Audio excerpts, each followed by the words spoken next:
Sue Atkins is an author and parenting coach and has written on this. What have you exactly said? What is your guidance as regards parents and smartphones for their children? Good morning, Sue. Well, good morning. I'm not a fan of banning anything. If you ban something, it's like when you go on a diet, you say, oh, I can't, have cake, and they want cake all the time.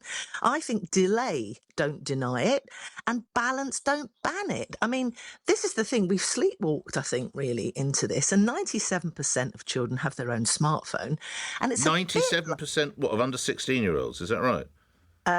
by the age of 12, 97% of children have their own smartphone. By the age of 12? According to Ofcom, honestly, Nick, it's quite scary. And we don't prepare them. We don't prepare them for it. It's a bit like giving them the keys to the 4x4. They haven't passed their test. Off they go driving. It opens the door to such harmful content. It takes them down routes that they never intended or don't understand or have no control over with the algorithms, from self-harming to porn. Now, I'm not bashing tech. I love it.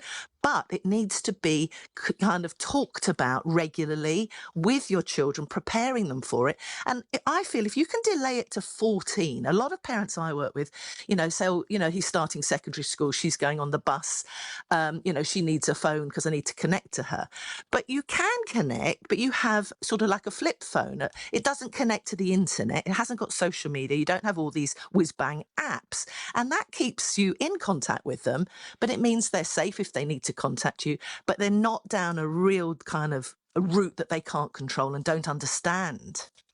For my listeners who are thinking, why is this woman likening it to giving the keys to the car?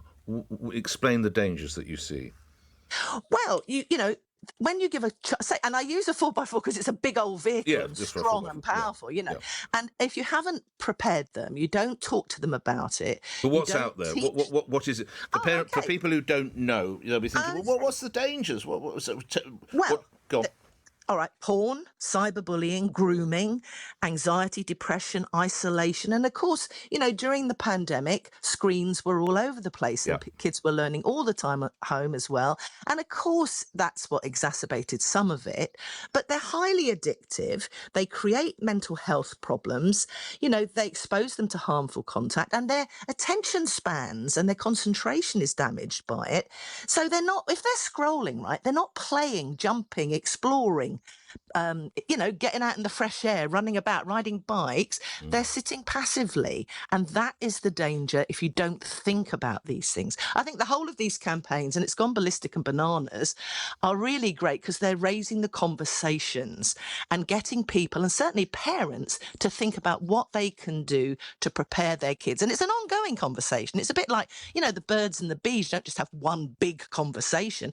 Just with tech, with screens, with smartphones, with AI, it's constantly changing, and we constantly, as parents, need to take our heads out of the sand and talk and teach our kids about them. Finally, then, what is your guidance? You can provide a phone, a non-smartphone, i.e. I'm going to call it a regular phone that can just make phone calls to a child when they go to secondary school because they might be late for hockey or rugby or football or whatever. And you look to the more smarter of smartphones, 14, 15. Would that broadly be?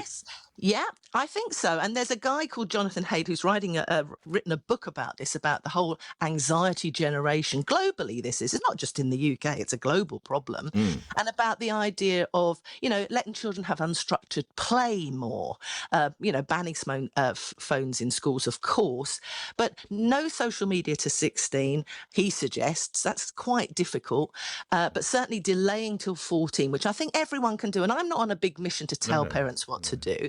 I just want to help them think about what they're doing. And if you can get confident in saying no to your children, we say no to, alcohol and smoking, don't we, to our kids?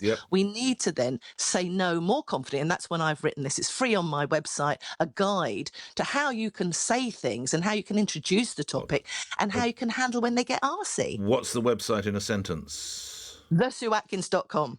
TheSueAtkins.com. And Sue Atkins is a parenting coach and author. Sue Atkins, thank you.